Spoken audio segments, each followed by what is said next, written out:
46장 오왕 비열전. 너희 얼굴에는 모반의 상이 있다. 오왕 유비는 고제는 유방을 말합니다. 고제의 형인 유중의 아들이다. 고제는 천하를 평정한 뒤 7년째 되던 해에 유중을 대나라 왕으로 세웠다. 그렇지만 유중은 흉노가 대나라로 쳐들어오자 굳게 지키지 못하고 봉지를 내버리고 달아나서는 새 길로에서 낙양으로 들어가 천자에게 몸을 의지하였다. 고제는 그와 형제의 힘으로 법대로 다스리지 못하고 그 왕위를 폐하고 함양 후위로 삼았다. 고제 11년 가을에 회남왕 영포가 반란을 일으켜 동쪽으로 형 땅을 병합하고 그 나라의 군사를 위협하여 서쪽으로 회수를 건너 초나라를 쳤으므로 고제는 몸소 군대를 거느리고 토벌에 나섰다. 당시 유중의 아들 폐후 비는 20살로 기계와 힘이 있으므로 기장 신분으로 고조를 수행하여 기의 서쪽 회추에서 영포의 군대를 깨뜨리니 영포는 달아났다. 형왕 유가가 영포의 손에 죽었는데 후사가 없었다. 오군과 회계군 사람들은 날새고 사나워서 고제는 이들을 제압할 만한 힘을 가진 왕이 없음을 걱정하였다. 고제의 아들은 모두 어림으로 비를 폐에 세우고 오왕으로 삼아 3군 53성을 다스리도록 했다. 고제는 왕인을 내리고 비를 불러 그 관상을 찬찬히 뜯어보고 나서 이렇게 말했다. 너희 얼굴에는 모반의 상이 있다. 고제는 속으로 후회했으나 이미 임명한 뒤이므로 그 등을 어루만지며 일깨워 주었다. 앞으로 50년 뒤에 한나라의 동남쪽에서 반란을 일으키는 자가 설마 너희겠느냐? 천하는 너와 같은 성을 가지고 있는 한 집안이니 삼가며 모반하는 이 없도록 해라. 유비가 머리를 조아리며 말했다. 감히 그런 일을 하지 않겠습니다. 지난 일은 잊어버리고 다시 시작하다. 한나라 해제와 고우 때에 이르러 천하는 안정되었다. 군국의 제후들은 저마다 자기 백성을 다독거리는 일에 힘썼다. 오나라는 예장군 동산에서 구리가 생산되므로 유비는 천하의 망명자들을 불러 모아 몰래 돈을 만들고 바닷물을 끓여 소금을 만들었다. 그래서 세금을 걷지 않아도 나라 살림이 넉넉했다. 효문제 때 오나라 태자가 조정으로 들어가 천자를 뵌 다음 황태자를 모시고 술을 마시고 박을 두게 되었다. 오나라 태부들은 초나라 사람들로서 경박하고 사나웠으며 오나라 태자도 줄곧 교만하였다. 박을 두는데 기를 다투는 것이 불손하므로 황태자는 박판을 끌어당겨 오나라 태자에게 집어던져 죽이고 말았다. 그러고는 그 시신을 관에 넣어 돌려보내 장사 지내게 하였다. 태자의 시신이 오나라에 이르자 오왕은 노여워하여 말했다. 천하는 같은 종족인데 장안에서 죽었으면 장안에서 장사 지내야지 무엇 때문에 꼭 오나라에 와서 장사 지내야 하는가? 다시 유해를 장안으로 돌려보내 그곳에서 장사 지내게 하였다. 이때부터 오왕은 점점 번신은 봉토로 받거나 귀순한 나라의 제후입니다. 번신으로서 예의를 잃고 병을 핑계삼아 조정으로 나가지 않았다. 경사, 본래는 수도를 뜻하지만 여기서는 조정을 의미합니다. 경사에서는 오왕이 아들 일로 인하여 병을 핑계로 조정에 나오지 않는다고 여기에 조사해보니 실제로 병이 난 것이 아니므로 오나라 사자가 오는 대로 모두 잡아 가두고 벌을 주었다. 오왕은 두려워 더욱더 심한 음모를 꾸미게 되었다. 뒤에 사람을 보내 추청은 가을에 황제를 아련하는 것입니다. 뒤에 사람을 보내 추청하게 하니 또 황제는 오나라 사자를 문책했다. 오나라 사자가 이렇게 말했다. 오왕은 사실 병이 나지 않았습니다. 한나라에서 여러 차례 사신을 잡아두고 죄를 다스렸기 때문에 왕께서는 병이라 일컬은 것입니다. 대체로 연못 속의 물고기를 들여다보는 것은 상스럽지 못하다라고 하였습니다. 지금 왕께서는 병을 핑계로 삼았는데 조정에서 이 사실을 알고 심하게 꾸짖으니 더욱더 몸을 숨기고 황상의 처벌이 두려워 어찌할 수 없이 음모를 꾸민 것입니다. 오직 황상께서는 지금까지의 일은 잊고 오왕과 함께 다시 시작하십시오. 그래서 천자는 오나라 사자들을 풀어 돌려보내고 오왕에게는 안석과 지팡이를 내려주고 예우하면서 늙었으니 입주하지 않아도 된다고 하였다. 오나라 왕은 죄를 용서받았으므로 꾀하던 일을 서서히 그만두게 되었다. 그러나 오나라에는 구리와 소금이 많이 있으므로 백성에게 세금을 거두지 않고 돈을 받고 남 대신 병력에 종사하는 사람에게는 그때마다 시세에 맞는 돈을 지급하였다. 새 시에는 사람을 보내 나라 안의 재능 있는 사람들에게 안부를 묻고 마을의 어진 사람들에게는 상을 내려주었다. 다른 군과 국에서 관리가 와서 도망온 사람들을 잡으려고 해도 숨겨주어 잡아가지 못하게 하고 도망온 사람을 내주지 않았다. 40여년을 이와 같이 다스리자 그 사람들을 마음대로 다룰 수 있게 되었다. 이익을 같이 하는 자는 이익을 위해 죽는다. 조조는 태자 가령, 태자의 속관으로서 형벌, 돈, 음식 등을 관리하는 사람입니다. 태자 가령이 되어 태자에게 총애를 받자 한가한 틈을 타서 오나라는 자주 죄를 지었으므로 땅을 추려야 한다고 말했다. 한나라 효문제에게도 여러 차례 글을 올려 자신의 생각을 말했는데 문제는 너그러워서 차마 벌을 내리지 못하였다. 오나라는 시간이 흐를수록 더욱더 멋대로 행동했다. 효경제가 즉위하자 조조는 의사대부가 되었다. 그는 천자를 설득하여 말했다. 옛날 고조께서 처음 천하를 평정하셨을 때 형제가 적고 자제들이 어림으로 성씨가 같은 자를 제후국의 왕으로 봉하여 서자인 도해왕을 제나라 70여성의 왕으로 삼고 배다른 동생인 원왕을 초나라 40여성의 왕으로 삼았으며 조카 비를 오나라 50여성의 왕으로 삼았습니다. 이렇게 세 서자를 왕으로 봉하여 천하의 절반을 나눠 주었습니다. 지금 오왕은 이전에 있었던 태자의 일로 틈이 벌어진 뒤로는 거짓으로 병을 핑계삼아 입조도 하지 않고 있습니다. 옛 법에 의하면 마땅히 사형에 처해야 하는데 문제께서는 차마 처벌하지 못하고 도리어 안석과 지팡이를 내려주셨습니다. 이처럼 언덕이 지극히 두터우니 그는 잘못을 고치고 스스로 새롭게 다졌어야 합니다. 그렇지만 오히려 오만하고 방자해져 산에서 나는 구리로 돈을 만들고 바닷물을 끓여 소금을 만들며 천하의 도망자들을 불러 모아 반란을 일으킬 음모를 꾀하고 있습니다. 지금 그는 봉지를 깎아도 반란을 일으킬 것이고 깎지 않아도 반란을 일으킬 것입니다.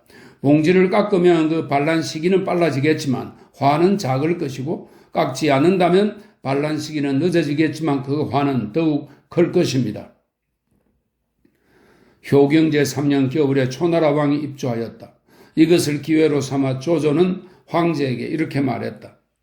초나라 왕 무는 지난해 박태우를 위해 복상하던 중 복상하고 있는 집에서 몰래 간음을 저질렀으니 죽이시기 바랍니다.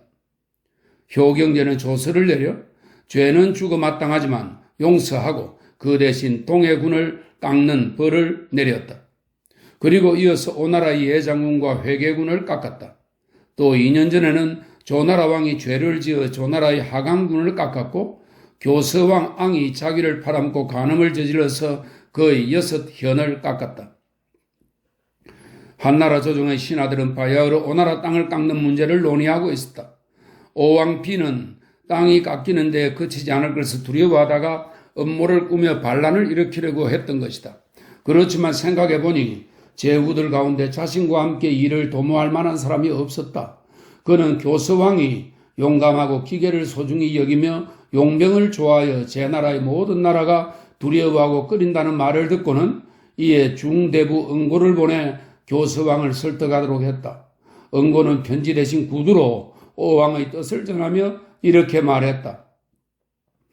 오왕은 어리석어 머지않아 닥칠 우환을 염려하면서 감히 다른 사람에게 말하지 않고 저를 보내 터놓고 마음을 전하게 했습니다. 교서왕이 말했다. 무엇을 가르쳐 주시렵니까? 응고가 말했다.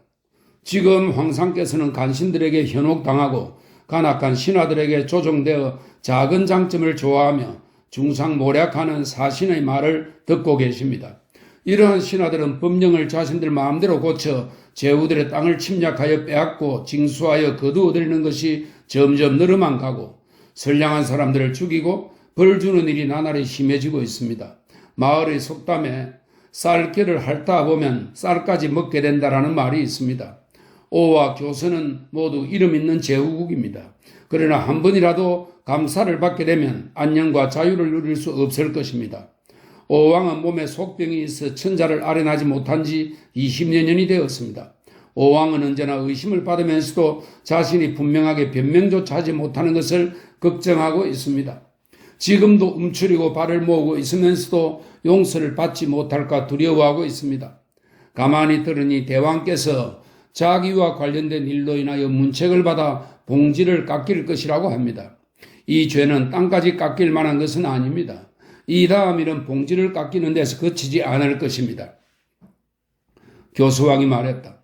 그렇소. 그런 일이 있었지만 당신은 장차 어떻게 하시겠소? 응고가 대답했다. 미워하는 것이 같은 자는 서로 돕고 좋아하는 것이 같은 자는 서로 붙들며 뜻하는 바가 같은 자는 서로 이루고 하고자 하는 것이 같은 자는 서로 같은 길로 달려가고 이익을 같이 하는 자는 서로를 위하여 죽는다고 합니다. 지금 오왕은 스스로 대왕과 같은 것을 놓고 염려하고 있다고 생각합니다. 원컨대 형세에 순응하고 순리를 따라서 몸을 던져 이 세상의 근심거리와 해악을 없애주십시오. 생각해보면 이 또한 옳은 일이겠지요? 교수왕은 깜짝 놀라며 말했다. 과인이 어떻게 감히 그런 일을 하겠소? 지금 황상께서 비록 나를 서둘러 문책한다 하더라도 벌을 받고 죽을 뿐 어찌 황상을 받들지 않을 수 있겠소? 응고가 말했다. 의사대부 조조는 천자를 어지럽게 하여 제후들의 땅을 침탈하고 중신을 가리고 덮어 어진 신하들을 막고 있습니다. 조정의 신하들은 그를 미워하고 원망하며 제후들은 모두 배반할 뜻을 품게 되었습니다. 이리하여 사람들의 일이 한계에 이르렀습니다. 해성이 나타나고 황충의 피해가 자주 일어납니다.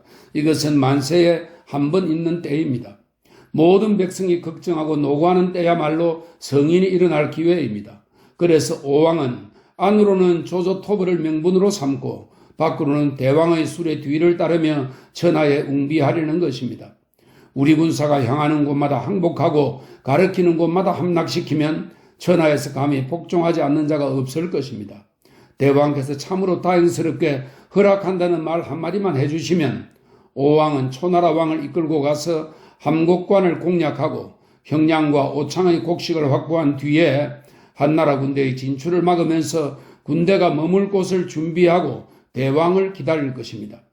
대왕께서 다행히 와주시기만 한다면 천하를 삼킬 수 있을 것이며 두 군주께서 천하를 나누는 것도 좋지 않겠습니까?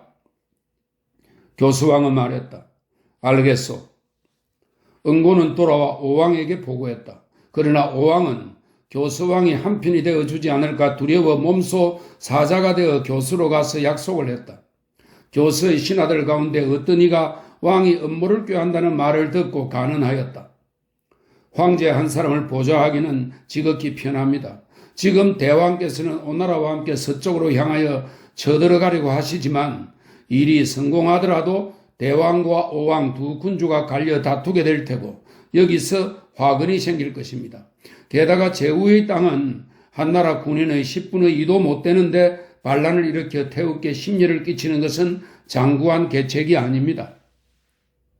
왕은 듣지 않고 사자를 보내 제, 지천, 교동, 제남, 제북과 맹약을 맺도록 하니 모두 허락했다. 그러고는 말했다. 성량국의 경왕은 의로운 사람으로 여시일족을 칠 때에도 끼이지 않았다. 이번에도 끼어들지 않을 테니 일이 성공한 뒤에 성량국의 땅을 나누어 가지면 될 것이다. 당시 제후들 중에는 새로 봉지를 깎이는 벌을 받고 두려워 떨면서 조조를 원망하는 이가 많았다. 오나라 회계군과 예장군을 깎는다는 조서가 오나라에 이르자 오왕은 먼저 병사를 일으켰다. 교서에서는 정월 병오일에 한나라가 보낸 2천석 이하 관리들의 목을 베었고 교동과 치천과 제남과 초나라와 조나라도 그렇게 했다.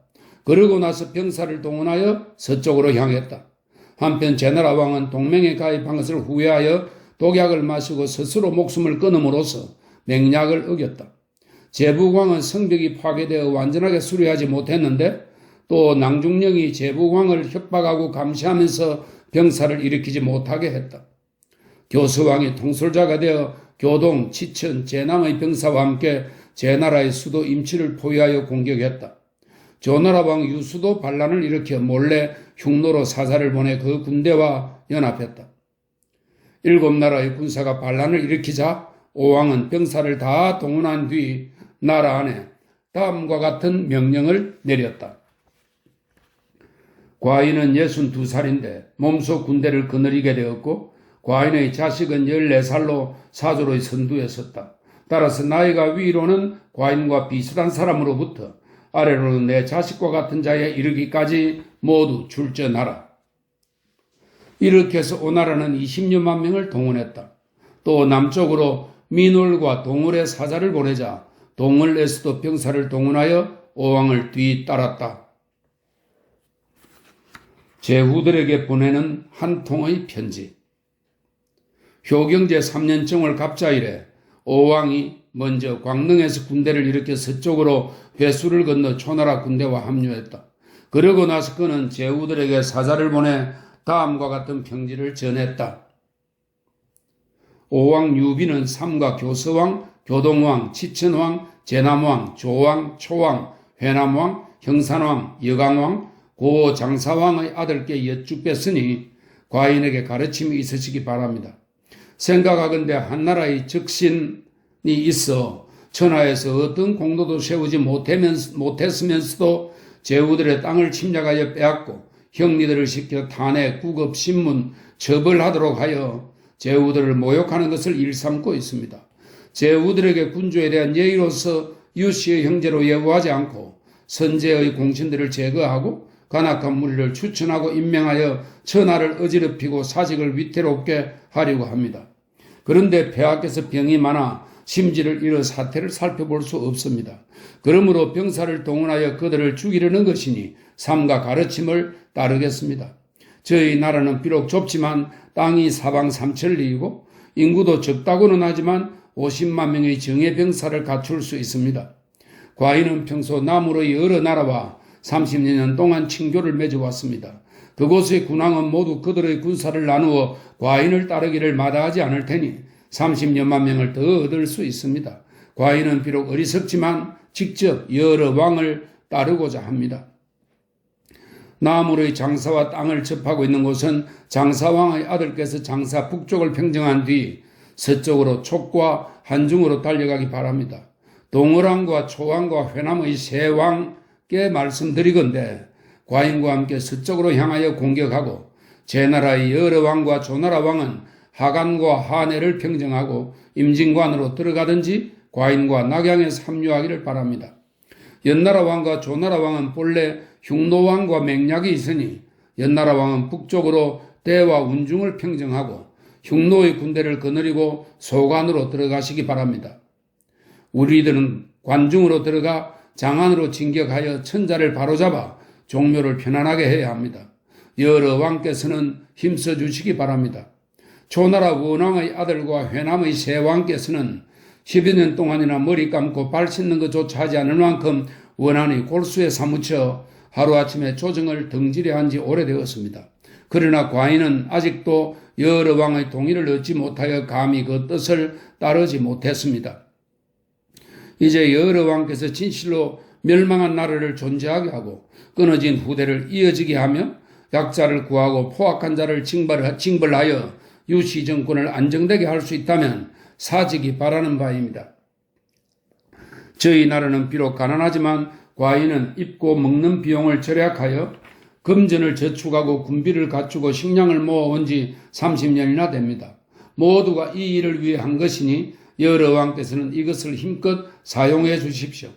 적의 대장을 베어 죽이거나 사로잡은 자에게는 황금 5,000건을 주고 1만 후에 시급에 봉하며 일반 장수일 경우에는 황금 3,000건에 5,000호의 시급을, 비장의 경우에는 황금 2,000건에 2,000호의 시급을, 복록이 2,000석인 관료의 경우에는 황금 1,000건에 1,000호의 시급을, 1,000석의 관료인 경우에는 황금 500건에 500호의 시급을 주어 모두 여후에 봉하겠습니다. 그 군대나 성읍을 가지고 항복하는 자에게는 병졸 1만 명 1만 호의 성읍인 경우에는 대장을 얻을 때와 똑같이 대우하여 하며 군사 5,000명 5,000호의 성읍인 경우에는 일반 장수를 얻는 것과 똑같이 대우하고 군사 3,000명 3,000호의 성읍인 경우에는 비장을 얻은 것과 같이 대우하며 군사 1,000명 1,000호의 성읍인 경우에는 2,000석의 관료를 얻은 것과 같이 대우하겠습니다.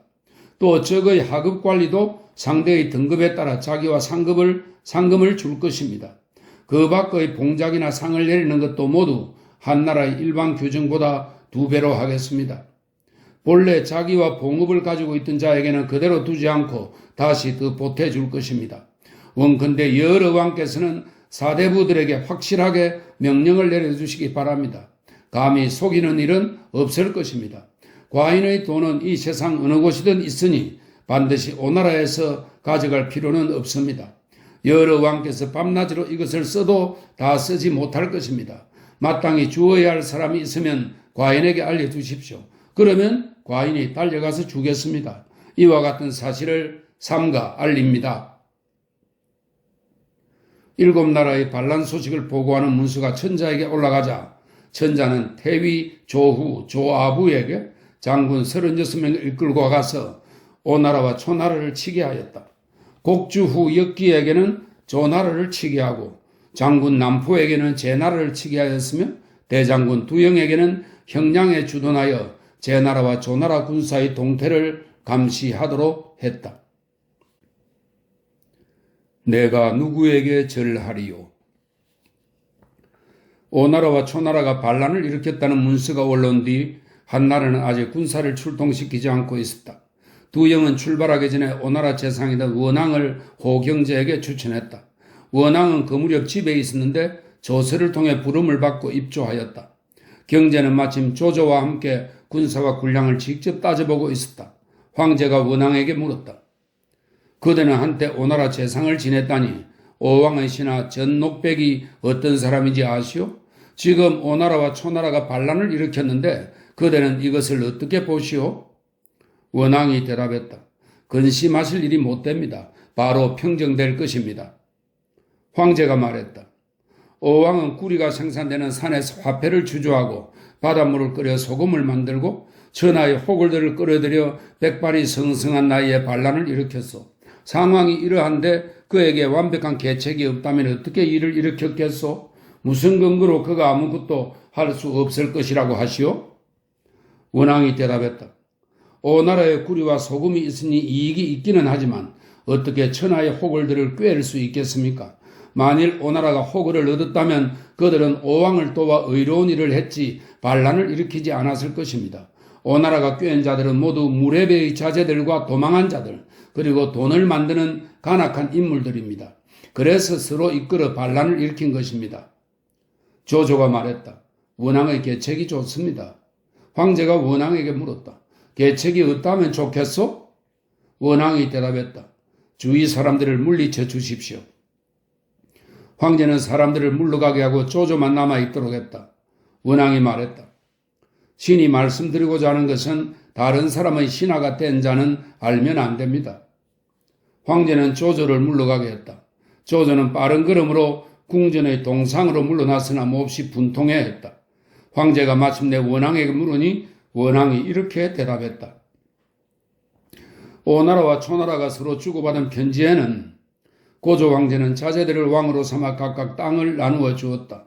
그런데 지금 적신 조조가 제멋대로 제후들의 죄를 문책하여 그들의 땅을 빼앗았다라고 하면서 이것을 반란의 명분으로 삼아 서쪽으로 나아가 함께 조조를 죽이고 옛 땅을 되찾은 뒤 군사를 해산시키고자 했습니다. 지금 계책으로는 조조의 목을 베고 사자를 보내 오나라와 초나라 등 7나라를 용서하고 그들의 옛 삭감한 봉지를 회복시켜 주면 군사들의 칼날에 피를 묻히지 않고도 반란군은 모두 흩어질 것입니다. 이에 황제는 한참 말이 없다가 드디어 입을 열었다. 어떻게 하면 좋을지 확실히 모르겠소. 내가 한 사람을 아끼지 말고 천하에 사과해야 한다는 말이요? 원앙이 말했다.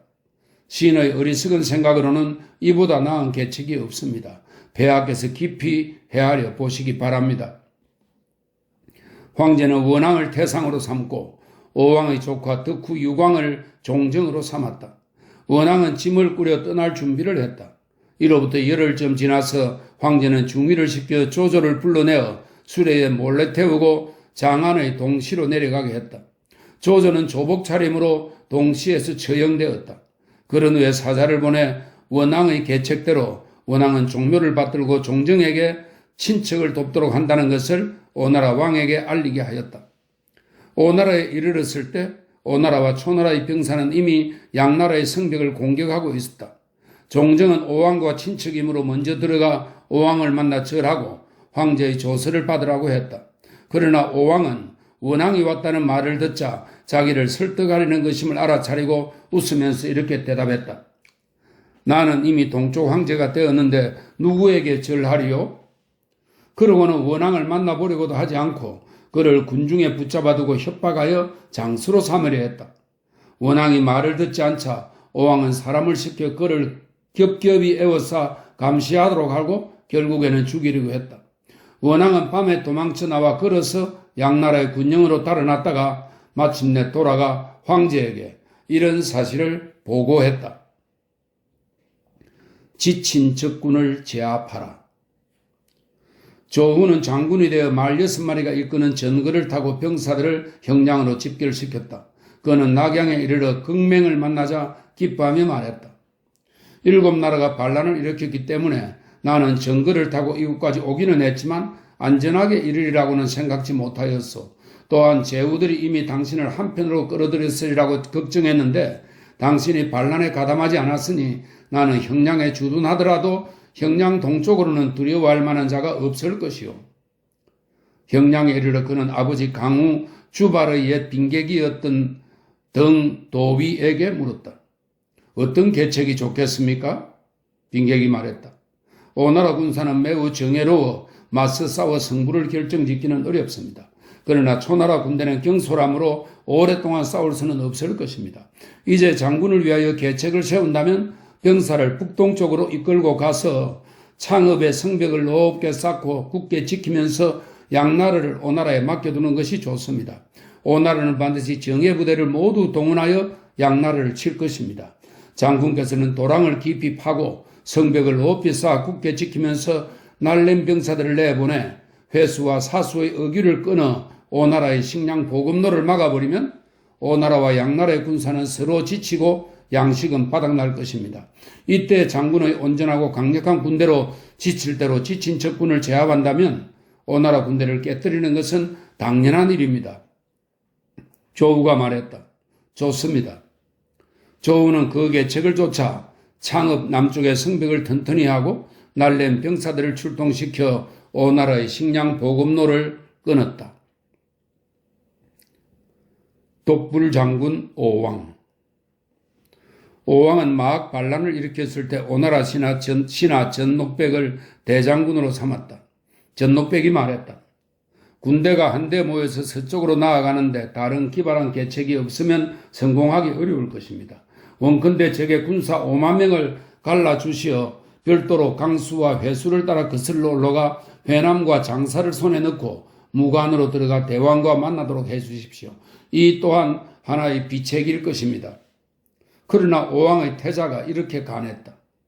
왕께서는 반란을 명분으로 삼고 있는 만큼 군사를 남에게 빌려주는 것은 곤란합니다. 군사를 남에게 빌려주었다가 왕을 배반한다면 어떻게 하시겠습니까?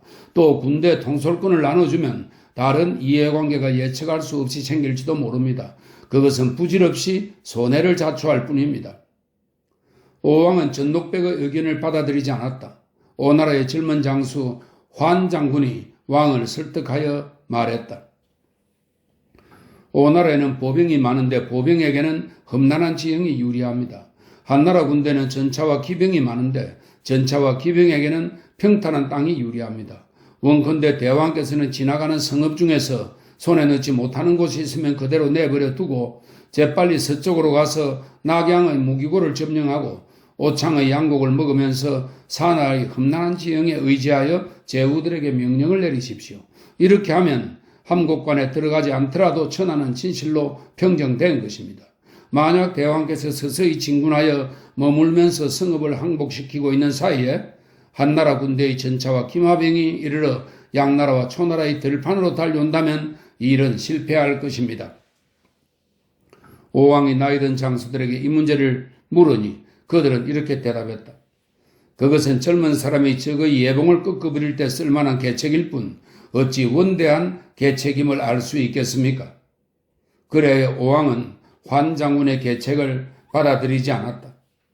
오왕은 독단적으로 모든 군사를 모아서 통솔을 했는데 오나라 군대가 회수를 건너기 전에 여러 빈객은 모두 장군, 교위, 척후, 사마로 임명되었으나 주구만 홀로 임용되지 못했다. 주구는 합의 사람인데 오나라로 도망쳐와 술을 팔고 행실이 좋지 않았으므로 오왕 B는 그를 업신여겨 임용하지 않은 것이다. 그러다 주구가 오왕을 뵙고 설득하여 말했다. 시는 무능하여 군대에서 맡은 일을 제대로 처리하지 못하고 벌받을 날만 기다리고 있습니다. 시는 감히 장군이 되고자 하는 것은 아닙니다. 왕께서 가지고 계신 한나라의 부저를 하나 주신다면 반드시 왕께 보답하겠습니다. 왕은 주구에게 부저를 주었다. 부저를 받은 주구는 밤을 틈타 말을 달려 하비로 들어갔다. 이때 하비에서는 오나라가 반란을 일으켰다는 말을 듣고 모두 성을 지키고 있었다. 주구는 전사, 휴식을 취하는 곳입니다. 주구는 전사에 이르자 혈령을 불렀다.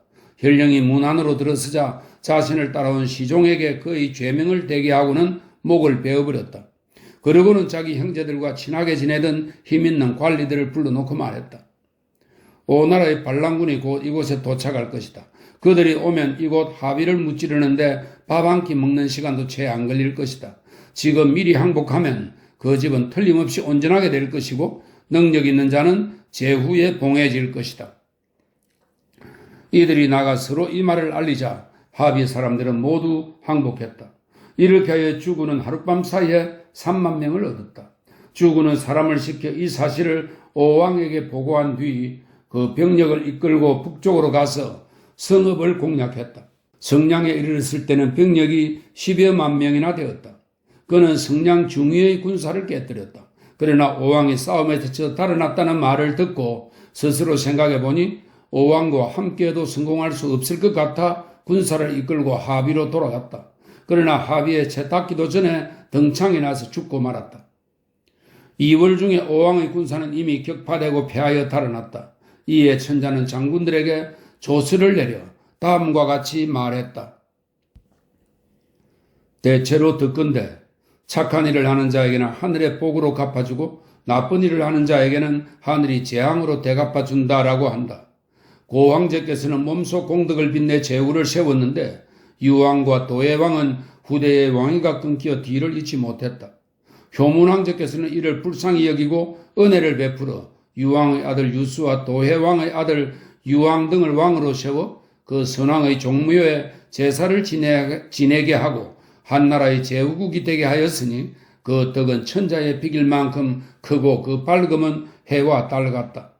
그런데 오왕 유비는 은덕을 등지고 의리를 저버리며 천하의 망명자와 죄인들을 끌어들이고 천하의 화폐제도를 어지럽히며 병을 핑계로 20회 넘게 조정에 들어오지 않았다.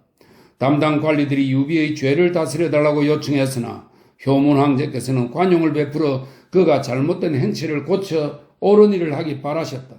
그런데 오왕 유비는 지금 초나라 왕 무, 조나라 왕 수, 교서왕 앙, 제남왕 벽광, 지천왕 형, 교동왕 응구와 연합하여 반란을 일으켜 극악 무도한 짓을 일삼았다. 군사를 일으켜 종묘를 위태롭게 하고 대신과 한나라의 사자를 죽였으며 온 백성을 겁박하고 죄 없는 사람들을 잔인하게 죽였으며 민가를 불태우고 분묘를 파헤치는 등 포악한 짓을 일삼았다.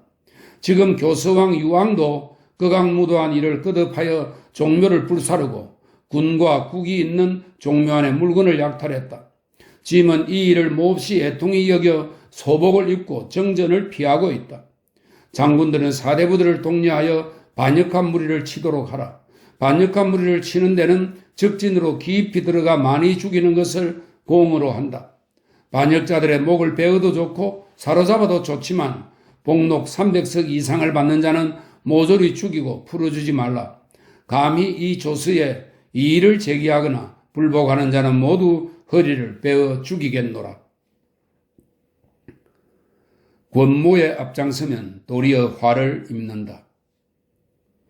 처음에 오왕이 회수를 건너 초나라 왕과 함께 서쪽으로 나아가 극벽을 깨뜨리고 성세를 타고 진격했는데 그 기세가 잠옷 날카로웠다. 양나라 효왕 유무가 위협을 느껴 장군 6명을 보내 오나라 군대를 치게 했으나 오나라가 양나라의 장군 둘을 깨뜨렸으므로 사절이 모두 달아나 양나라로 돌아왔다. 양나라에서는 조후, 조아부에게 여러 차례 사자를 보내 상황을 알리고 구원을 요청했으나 조후는 이를 수락하지 않았다. 그러자 양나라에서는 또 사자를 보내 황제에게 조후를 헐뜯었다. 황제는 사자를 보내 조후에게 양나라를 구원하라고 했으나 조후는 자신이 옳다고 생각되는 계책을 고집하며 황제의 명령을 집행하려 하지 않았다. 양나라는 한한국과 초나라 왕에게 간언하다가 죽은 재상 장상의 아우 장우를 장군으로 삼고야 겨우 오나라 군대를 깨뜨릴 수 있었다. 오나라 군대는 서쪽으로 나아가려 했으나 양나라가 성을 굳게 지키고 있으므로 함부로 나아갈 수 없었다. 그래서 조후의 군으로 가서 하읍에서 맞닥뜨려 싸우려 했으나 조후는 성벽을 굳게 지킬 뿐 싸우려 하지 않았다. 오나라 군대는 식량이 떨어져서 사졸들이 굶주려 여러 차례 싸움을 걸었다. 마침내 야음을 틈타 조후의 성벽으로 달려들어가 동남쪽을 놀라게 했다.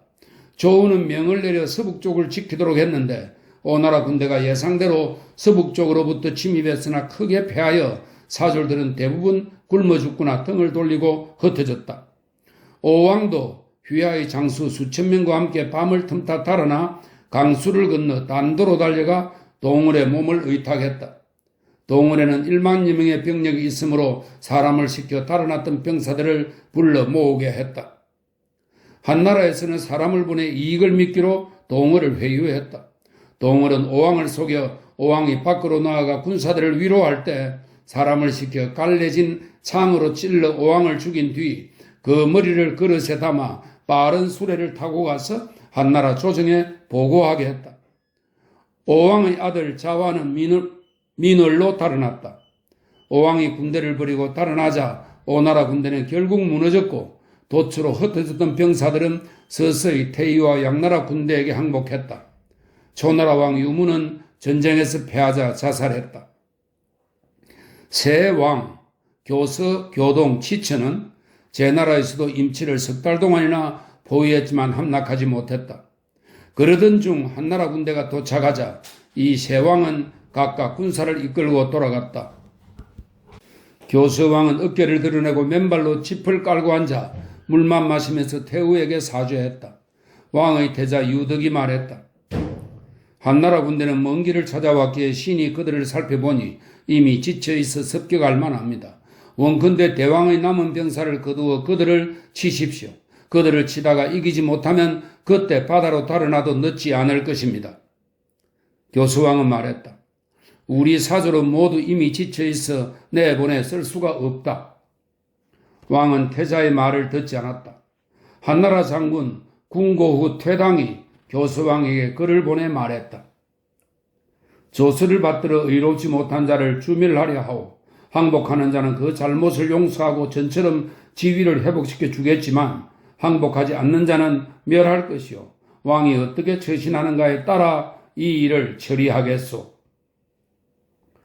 왕은 어깨를 드러내고 한나라 군대의 성벽 아래에 머리를 조아리면서 퇴당을 보고 말했다. 신유왕은 법을 받들어 행동을 삼가지 않고 백성을 놀라게 했으며 수고롭게도 장군을 멀리 저희 나라까지 오게 했으니 제 몸으로 젖을 담그는 형벌을 원합니다. 공고후가 종과 북을 가지고 왕을 만나 말했다. 왕은 군대의 일로 노고가 많으니 왕이 병사를 일으키게 된 상황을 듣고 싶소. 교수왕은 머리를 조아리고 무릎으로 기어 나와 대답했다.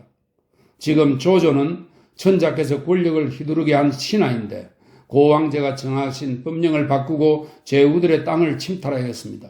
저희는 그것을 의롭지 못하다 여기고 그가 천하를 어지럽힐까 두려워 7나라가 병사를 일으켜 조조를 죽이려 했습니다. 그런데 조조의 목이 이미 베어졌다고 하니 저희는 삼가 병사를 거두어 돌아갔습니다. 장군이 말했다. 왕께서 진실로 조조가 의롭지 못하다고 생각했다면 어찌 황상께 말씀드리지 않았소? 그리고 황상께서 조서와 호부도 내리지 않았는데 제멋대로 병사를 동원하여 정의를 지키는 나라를 친단 말이오? 이로 미루어 올 때 왕의 참뜻은 조조를 주살하려던 것이 아니오? 그러고 나서 조서를 꺼내 왕에게 읽어주고 이렇게 말했다. 왕 스스로 생각해 보시오. 교수왕이 말했다. 저 같은 사람은 죽어도 죄가 남습니다. 드디어 스스로 목숨을 끊었다. 태우와 태자도 모두 죽었다. 교동왕, 지천왕, 제남왕도 모두 죽고 그들의 본국은 폐지되어 한나라에 귀속되었다. 장군 역기가 조나라를 포위하여 10달 만에 함락시키니 조나라 왕도 스스로 목숨을 끊었다. 제부왕은 협박을 받아 그렇게 한 것이므로 목을 베지는 않고 옮겨 지천왕으로 삼았다. 처음에 오왕이 먼저 반란을 일으키고 아울러 초나라 군대를 거느리고 제나라와 조나라를 연합하였다. 1월에 병사를 일으켜 3월에 모두 패하고 조나라만이 뒤늦게 항복했다. 초나라 원왕의 어린 아들 병육후 유래를 초나라 왕으로 삼아 원왕의 뒤를 잇게 하고 연하왕 유비를 오나라의 옛 땅으로 옮겨 강도왕이라고 했다. 태사공은 말한다. 오왕이 왕노릇을 할 수 있었던 것은 그 아버지가 강등되었기 때문이다. 그는 부세를 가볍게 하고 그 무리를 부려서 산과 바다의 이익을 마음대로 거둬들였다. 반역의 싹은 그 아들에게 스쳤다. 그 아들이 황태자와 박을 두다가 길을 다툰 데서 재앙이 발생하여 근본을 멸망시키게 되었다. 월나라와 가까이 지내며 한나라 종치를 전복시키려다가 끝내는 멸망했다. 조조는 국가의 먼 앞날을 염려하여 계책을 세웠다가 도리어 자신이 화를 입었고 원왕은 권모와 유세로서 처음에는 총애를 받았으나 훗날 치욕을 당하였다. 그래서 옛날에 제후의 땅은 사방 100리를 넘지 않고 산과 바다가 있는 곳에는 제후를 봉하지 않았다. 오랑캐를 가까이하여 친족을 멀리하지 말라라고 한 것은 아마도 오나라를 두고 말한 것인가? 권모에 앞장서지 말지니 도리어 재앙을 입게 된다라고 한 것은 아마도 원왕과 조조 같은 사람을 두고 한 말인가?